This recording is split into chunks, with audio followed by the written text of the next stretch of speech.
Bapak Ibu itu bisa istiqomah istilahnya. Bisa istiqomah atau bisa continue dalam mengisi konten weblog itu. Nah, kenapa kok guru saya katakan wajib punya blog? Nah, jadi kenapa guru itu wajib punya blog? Bapak Ibu pasti tahu ya, di internet itu Bapak Ibu akan melihat ada sisi negatif dan sisi positif. Yang namanya negatif ya sama di dalam dunia nyata pun kan seperti itu. Nah, di internet kalau Bapak Ibu guru itu mempunyai blog pribadi, blog guru, saya yakinnya bahwa blog Bapak Ibu yang dibuat nanti akan diisi dengan konten yang positif, konten yang baik. Bisa berisi materi pembelajaran, bisa berisi tentang misalkan koleksi soal-soal yang nantinya bisa dimanfaatkan oleh seluruh siswa. Nah, untuk kaitannya dengan blog sendiri, ini itu bisa diakses secara umum. Jadi Bapak Ibu nanti blog itu akan dimanfaatkan oleh orang-orang di seluruh dunia. Tidak hanya siswa-siswi Bapak Ibu. Jadi nanti bisa dimanfaatkan oleh siswa dari sekolah lain. Jadi akan lebih bermanfaat. Nah, kaitannya dengan sisi negatif, Bapak Ibu, jadi di internet itu kita tahu ketika kita mengetikkan kata kunci tertentu di Google misalkan, di mesin pencari Google, dengan kata kunci misalkan siswa SMP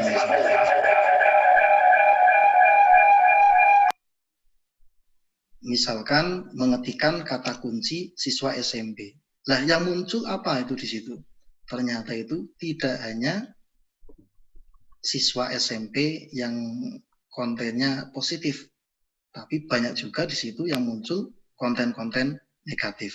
Nah, disinilah peran Bapak Ibu nantinya ketika Bapak Ibu membuat blog yang di situ adalah blog Bapak Ibu guru, misalkan blog mata pelajaran matematika SMP misalkan, matematika SMP khusus untuk siswa SMP. Lah, kata kunci itu nantinya ketika diketikkan akan bersaing di mesin pencari Google. Harapannya apa?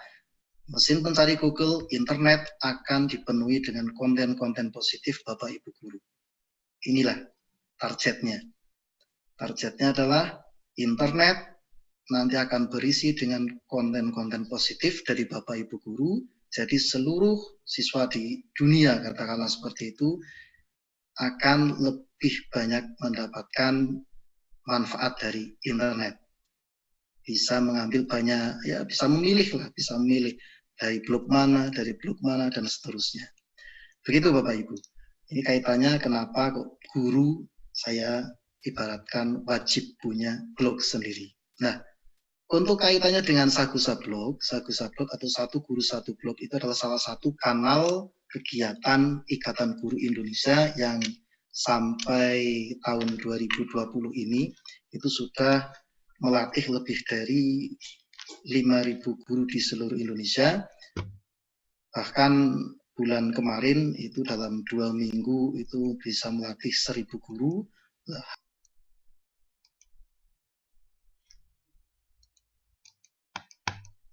Harapannya apa? Tentu yang tadi saya sampaikan, blog Bapak Ibu guru yang sudah dibuat itu nanti bisa bermanfaat, bisa diisi dengan konten-konten positif tadi. Kemudian dalam masa-masa seperti ini, dalam masa pandemi seperti ini, walaupun Bapak Ibu di rumah, itu bisa menyediakan konten-konten pembelajaran di blog tersebut yang tujuannya tidak hanya untuk siswa-siswi Bapak Ibu guru, tapi juga bisa dimanfaatkan oleh seluruh siswa di Indonesia. Nah, untuk materi sendiri, materi yang akan dipelajari di tingkat dasar ini, yaitu nanti kita akan belajar bagaimana membuat blog dengan Blogger. Ini sangat simpel. Syaratnya itu hanya Bapak Ibu punya email Gmail. Ya. Kemudian yang kedua, bagaimana cara mengganti atau mendesain template bawaan Blogger. Kemudian mendesain header blog. Nah, ini di kelas dasar ini saya wajibkan menggunakan program desain grafis dasar dari Paint, yaitu bawaan Windows. Jadi nanti silakan dibuat yang sederhana saja dulu. Jadi jangan misalkan menampilkan menggunakan mau pakai Photoshop, Corel Draw itu nanti di tingkat lanjutan, Tapi memasukkan konten-konten seperti teks, gambar, termasuk juga video. Nah, ini kaitannya dengan video. Nanti Bapak Ibu jika menginginkan Bapak Ibu mendapatkan 2 sertifikat sekaligus ini spesialnya di sini nih Bapak Ibu. Ya. Jadi di kegiatan kali ini itu nanti selain Bapak Ibu yang lulus dari Sagu Sabluk mendapatkan sertifikat Sagu Sabluk ya, resmi dari SIM Guru Pembelajar, ketika Bapak Ibu mengumpulkan tugas dari Bapak Solehan yang berkaitan dengan OPS itu, dalam mengelola dan menghias blog ini nanti disematkan video hasil pelatihan ini. Nah, nanti disematkan di situ, kemudian nanti dilaporkan, maka Bapak Ibu berhak mendapatkan 2 sertifikat sekaligus. Sertifikat yang pertama itu nanti dari Sagu Sabluk, kemudian sertifikat yang kedua itu nanti dikeluarkan oleh Universitas Telkom. Kemudian kaitannya dengan Bapak Ibu guru yang Bapak Ibu mungkin yang peserta dari umum itu nanti akan ada sertifikat juga, nanti itu informasinya akan disampaikan oleh Bapak Solehan. Materi berikutnya di Sagu Sabluk itu yang nomor 6 yaitu membuat nomor 5 dulu ya, nomor 5 membuat dan mengelola menu blog. Jadi blog itu nanti ada menu-menunya. Jadi ketika kita membuka blog itu ketika tidak ada menu itu jadi pengunjung akan kesulitan mana itu perangkat pembelajaran, mana itu profilnya, ini blognya punya siapa, kemudian dan lain-lain. Itu nanti akan dipelajari di materi kelima, yaitu membuat dan mengelola menu blog guru. Kemudian yang keenam, membuat dan mengelola soal online di Google Drive. Ini nanti bagaimana cara Bapak Ibu membuat soal online yang nantinya bisa disematkan dalam blog guru. Termasuk juga nanti hasilnya. Jadi siswa yang ada di rumah dikirimi link blog Bapak Ibu untuk mengerjakan soal online. Nanti Bapak Ibu tinggal merekap hasilnya dari rumah. Kemudian materi-materi pendukung itu juga bisa diletakkan di blog Bapak Ibu. Itu kaitannya dengan materi kegiatan Sagu Sabluk. Sedangkan nanti untuk materi pembuatan media pembelajaran yang menggunakan OPS nanti akan disampaikan lebih detail oleh Bapak Solehan. Dan untuk sertifikat jumlah jamnya nanti untuk sertifikat Sagu Sabluk itu ada 34 jam. Ya. Oke, Bapak Ibu yang saya hormati, jadi demikian tadi sekilas kaitannya dengan Sagu Sabluk, materi apa yang akan dipelajari, kemudian nanti bagaimana pembelajarannya di mana. Misalkan nanti Bapak Ibu ada yang masih di luar grup, belum masuk ke grup, segera login di SIM Guru Pembelajar menggunakan akun email IG, ya, email yang terdaftar di sistem keanggotaan IG. Jangan sampai nanti Bapak Ibu login menggunakan email yang lain karena nanti dianggap anggota baru. Ketika dianggap anggota baru, nanti Bapak Ibu akan melihat di situ tidak ada daftar kegiatannya. Nah, jadi kalau misalkan ada yang menemui seperti itu, Bapak Ibu nanti pastikan emailnya dicek bahwa email itu adalah email anggota IG, kemudian nanti login, maka Bapak Ibu bisa melihat kegiatan, kemudian bisa mengikuti kegiatan, dan masuk ke grup-grup yang sudah disiapkan. Oke Bapak Ibu, ini adalah profil dari Bapak Solehan, Muhammad Solehan, Eskom Mkom dari dosen dari Universitas Telkom. Ini Bapak Ibu bisa melihat bahwa profil yang di sini, ini saya akan melihat di sini Bapak Ibu. Pengalaman kerja Bapak Ibu. Pak Solehan ini salah satu teman saya. Teman perjuangan zaman muda dulu. Jadi saya tuh tahu betul beliau itu seperti apa.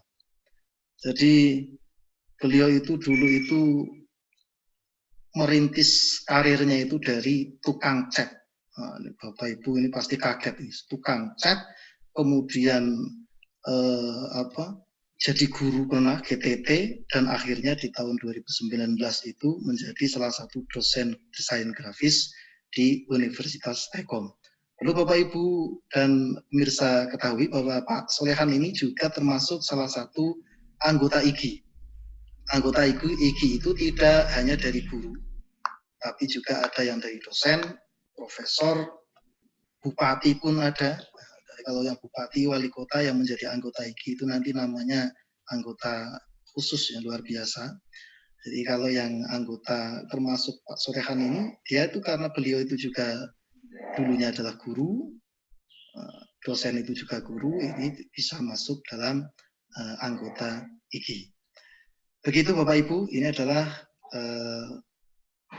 pendidikan dari Bapak Solehan, SD di Negeri Krandon Kudus, asalnya dari Kudus Bapak Ibu, kemudian melanjutkan di MTS, tahun 96 di SMA NU Al-Ma'arif Kudus, Al-Ma'ruf Kudus, tahun 2005 kuliah S1 Sistem Komputer Grafis di Stekom Semarang, kemudian 2017 sampai 2019 mengambil S2 Sistem Informasi di Universitas Kristen Satya Wacana Salatiga. Nah, demikian Bapak Ibu, sekilas dari profil Muhammad Solehan yang nanti akan menyampaikan materi tentang OPS.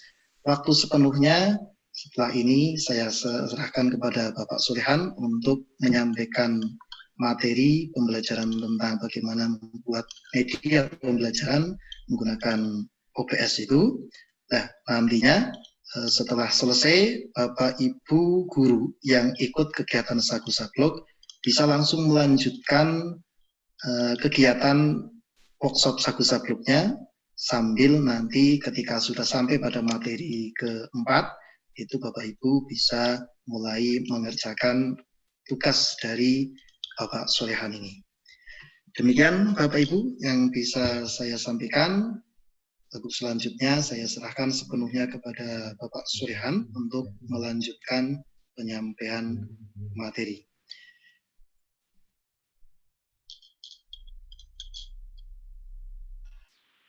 Oke, untuk presensi nanti informasinya akan saya share di grup Telegram untuk Sagu Sablok. Nanti ada link untuk presensi. Kemudian untuk di YouTube nanti juga akan saya share informasinya sekitar 1 jam lagi. Sekitar 1 jam lagi akan saya share untuk link presensi. Presensi ini nanti digunakan untuk validasi siapa yang ikut kegiatan ini untuk penerbitan sertifikat. Demikian, waktu sepenuhnya saya serahkan kepada Bapak Solehan untuk menyampaikan materi. Kami persilakan, Bapak. Terima kasih. Share screen-nya bisa dimatikan dulu. Oh iya, sebentar. Assalamualaikum warahmatullahi wabarakatuh.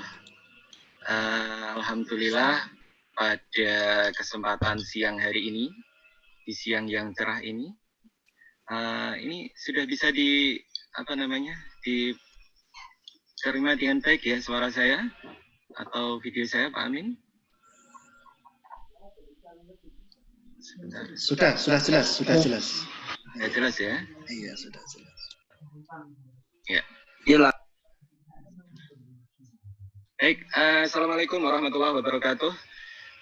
Salam kenal dari saya, Muhammad Solehan. Saya dari Universitas Stekom.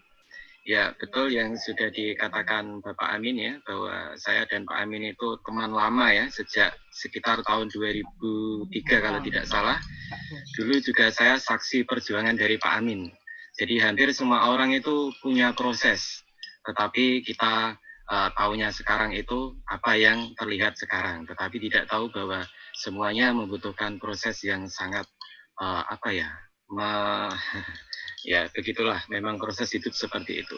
Jadi saya kenal dengan Kang Amin, saya manggilnya Kang ya, mohon maaf, memang dari dulu kita kenalnya juga di pesantren ya kebetulan, jadi saya terbiasa memanggil Kang. Nah, saya dulu tukang cat dan Pak Amin itu adalah GTT juga, jadi sama-sama ya kita sama-sama menderita lah waktu itu ya. Ya meskipun sekarang kita tetap selalu berjuang.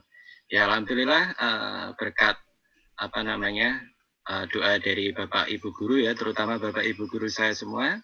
Saya bisa melanjutkan perkuliahan, bisa melanjutkan sekolah ya. Justru saya dulu itu terancam hanya tamatan SMP, tetapi karena saya dapat beasiswa diusulkan oleh Bapak guru saya, sehingga saya bisa beasiswa di SMA, kemudian bisa melanjutkan perguruan tinggi, bahkan S2 saya itu juga beasiswa dari STEKOM ya.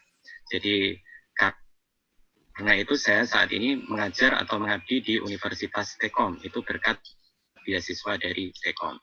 Meskipun tadi dikatakan saya pernah jadi guru ya, tapi selamanya saya yakin saya ingin menjadi pendidik. Meskipun itu namanya guru atau namanya dosen, yang penting niat kita adalah mendidik atau menyebarkan ilmu. Ya, baik, itu saja untuk pengenalan ya, tidak panjang lebar. Ya, di sini kita mengadakan workshop online kerjasama dengan Universitas STEKOM bersama IGI, Ikatan Guru Indonesia. Dan ini saya masuk ke kanal, salah satu kanal IGI yaitu Sagu Sablok yang foundernya adalah Bapak Amin Muhammad. Jadi mohon maaf, di dalam live ini ada dua kelompok peserta. Ada yang peserta dari IGI dan ada peserta dari umum. Nah, nanti peserta dari IGI akan mendapatkan pendampingan bersamaan dengan kegiatan Sagu Sablok tanggal 11 sampai 17 Juli. Nanti lewat grup Telegram yang sudah ada di kelas masing-masing. Kemudian untuk peserta umum bisa mengikuti live streaming ini dari awal sampai akhir. Tetap nanti ada e-sertifikat untuk kepesertaan workshop online. Jadi di workshop online ini saya akan membahas bagaimana membuat media pembelajaran berbasis record screen atau rekam layar menggunakan OBS. Dan nanti untuk anggota IGI yang masuk di kanal, nanti ada juga subbagian atau video-video pendek berkaitan dengan submateri. Meskipun semua materi akan saya sampaikan secara live pada siang ini. Ya, baik, izinkan saya untuk share screen terlebih dahulu.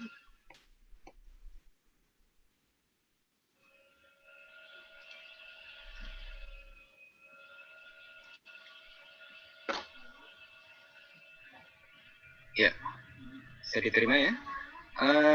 Baik, sebentar. Mohon maaf untuk tidak melakukan pencoretan atau apapun tindakan yang dapat mengganggu jalannya webinar atau workshop. Ya, kenapa sih saya memilih OBS? OBS itu apa sih? Ya, OBS itu adalah singkatan dari Open Broadcast Software. Ini juga sudah saya sampaikan di webinar seri sebelumnya tentang pengenalan dari OBS. Tapi di sini nanti kita akan lebih banyak prakteknya. Jadi OBS adalah aplikasi video recording dan video live streaming. Nah, di program Sagu Sablok Dasar ini kita akan belajar hanya sampai pada recording, membuat media pembelajaran berbasis record screen. Ya, tidak sampai di kegiatan live streaming. Ya, ini keunggulan OBS. Sebelum kita praktek, kita perlu tahu apa keunggulan dari OBS. Jadi di OBS ada yang namanya scene. Scene itu ibarat grup atau folder. Nah, di sini scene nanti kita bisa membuat tanpa batas.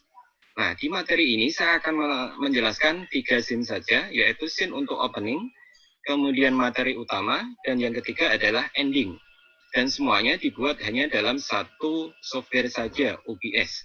Ya, meskipun nanti untuk gambar dan pendukung yang lain bisa diambil atau diproduksi dari software yang lain. Untuk materi kali ini, di latihan nanti saya sudah menyiapkan aset-aset gambar, berupa gambar, kemudian video, ada semua, nanti akan saya share linknya ya, terutama untuk yang anggota IGI yang ikut Sagu Sablok. Nah, kemudian di dalam OBS itu kita bisa berlatih atau bisa memasukkan berbagai macam source. Jadi kita bisa memasukkan video, bisa memasukkan gambar, memasukkan kamera wajah, dan lain sebagainya, sehingga nanti tampil satu kesatuan. Ya, nanti tampil satu kesatuan akan saya berikan sampelnya. Nah, kemudian di dalam OBS juga ada kita support pengaturan audio mixer. Jadi ketika kita menggunakan mikrofon, kita bisa memelankan suaranya, bisa memute, supaya nanti ketika butuh di-mute, harus di-mute. Kalau tidak, ya tetap jalan seperti biasa. Ya, kemudian ini, yang lebih utama adalah settingnya powerful. Ya, OBS bisa untuk live streaming, seperti yang sudah saya katakan tadi, juga bisa untuk perekaman. di dalam hal ini kita menggunakan untuk versi perekaman saja, record screen. Ya, ini adalah beberapa tampilan dari layar OBS ya. Kita bisa mengcustom tampilan sehingga media pembelajaran yang kita hasilkan itu bisa bervariasi dan tidak membosankan. Nah, nanti akan saya bukakan banyak sekali sampel-sampel tampilan OBS yang sudah diproduksi oleh Universitas Stekom.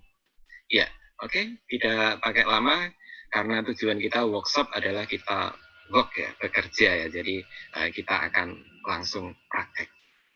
Oke, sebelum kita praktek, saya akan memperlihatkan